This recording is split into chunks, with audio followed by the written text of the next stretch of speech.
You ask Tiger to solve. This deals with linear equations with one unknown. The final result is x equals -3/4. Let's solve it step by step. Simplify the expression. Expand the parentheses. Simplify the arithmetic. Group like terms. Combine like terms.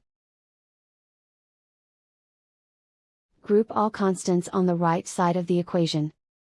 Add 21 to both sides.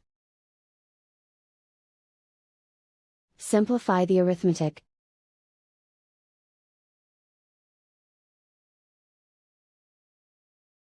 Isolate the x. Divide both sides by -4. Cancel out the negatives. Simplify the fraction.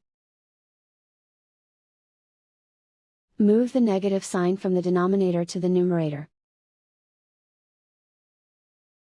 And so the final result is x equals -3/4.